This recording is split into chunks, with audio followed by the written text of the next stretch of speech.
Cette capsule vous est présentée par Evo Retro, marque cool d'accessoires de jeux vidéo et de protecteurs pour mettre en valeur vos collections de figurines Funko Pop ou cartes Pokémon, ainsi que par la boutique Maixu pour vos peluches et articles décoratifs geek. Et bonjour, ici Sébastien, j'espère que ça va bien. Aujourd'hui, je vous parle de Metroid Prime Remastered que j'ai testé sur un Nintendo Switch, un jeu qui a été annoncé lors du dernier Nintendo Direct le 8 février 2023. Donc c'est en fait une annonce, une surprise en fait. Oui, on se doutait un petit peu que le jeu allait être annoncé. Mais officiellement, Nintendo l'a dévoilé lors de ce Nintendo Direct-là. Donc, il est disponible en fait depuis le jour même sur le eShop. On va pouvoir se le procurer en édition physique, en copie physique dans les magasins à partir du 22 février 2023. Donc, cette année, c'est aussi le 20e anniversaire de Metroid Prime. Donc, la version originale que je parle du jeu qui est paru en 2003 sur GameCube. Un très gros hit de la console qui a eu deux suites directes à l'époque. Donc ici, c'est le premier opus en 3D. L'histoire reste la même que l'original sur GameCube et se situe immédiatement après le tout premier Metroid sur NES.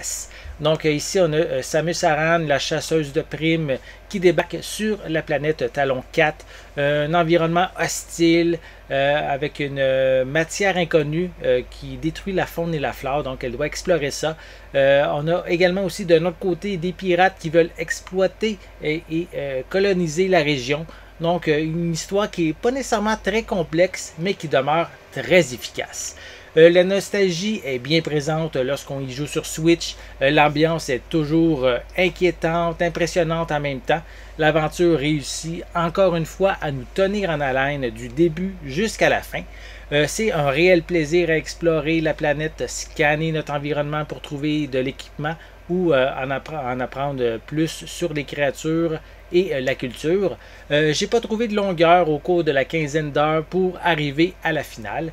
On doit rester quand même ici sur nos gardes, que ce soit lors de phases de tir ou de plateforme et lors des différents allers-retours qu'on doit faire dans les lieux qu'on a déjà explorés. C'est pas toujours facile, mais c'est satisfaisant quand on surmonte un challenge. Malgré ses 20 ans, le jeu est toujours aussi efficace. Côté gameplay, le studio a mis le paquet afin de plaire à tout le monde avec des contrôles qui offrent plusieurs possibilités dans les options. On peut y jouer avec les deux sticks analogiques pour une expérience au goût du jour.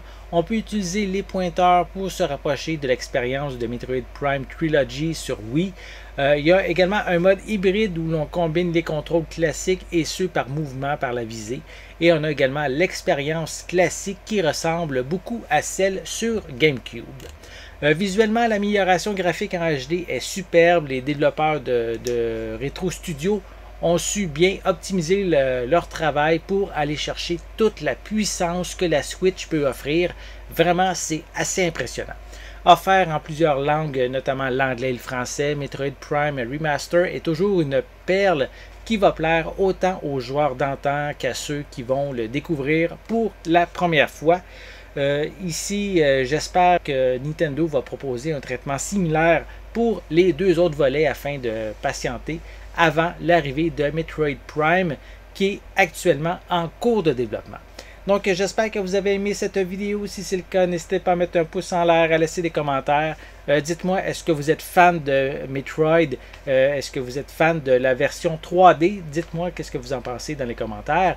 N'oubliez pas non plus de vous abonner à ma chaîne afin de rester à l'affût de mes prochaines capsules. Et en attendant, je vous souhaite une bonne journée, une bonne soirée et je vais être de retour très bientôt. À la prochaine!